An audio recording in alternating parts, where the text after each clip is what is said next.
সকালে আমরা একটা দেখি মন্দিরে দান পাচ্ছ এটা তালামালা ভাঙ্গা লয়ে গেছে। আমি আমি আর পিসা আর কি আমরা দুজন রাত্রে কেন ঘুমাই। ঘুমাই পর আমরা কালকে রাত্রে 11টার দিকে আসছি। 11টার দিকে আসার পরে তো আমরা ঘুমাইতে মধ্যে 12:30 বাজে গেছে। তারপর এই সময় কোনো কিছু আসছিল না মন্দিরে।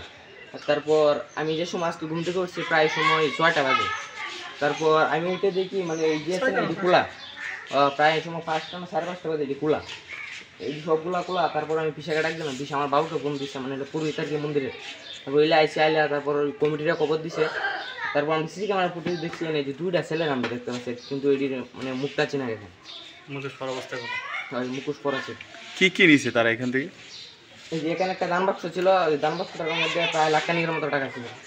আর যে বাবার শরীরে কয়েকগুলো স্বর্ণের চান ছিল আর কি, এগুলো নিয়ে গেছে। আর একটা যে দান বাক্স আসছিল ওটা ব্যাংকে টাকাগুলো নিয়ে গেছে। তো অনুমানিক কত টাকা এবং কত ভরি স্বর্ণ মনে হয় নিছে? প্রায় কত ভরি স্বর্ণ বলতে প্রায় 1 ভরির কাছাকাছি হোক। আর টাকা বোধহয় প্রায় 1 লাখের মতো হবে।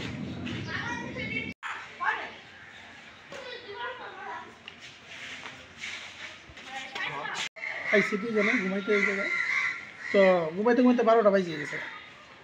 তারপরে ঘুমাই গেছি জানি না কিছু।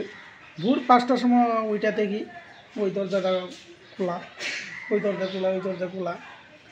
তো আমরা পরে পুরোহিতরে ফোন দিয়ে উনি আসলে পরে দেখে কী অবস্থা। তো বাবার এনে 6-7টা আছিল, তুলসির আছিল স্বর্ণের, ওইটি নিয়ে গেছে। দান বাক্সটা নিয়ে গেছে, ওই দান বাক্স ভাঙছে। এই পর্যন্তই।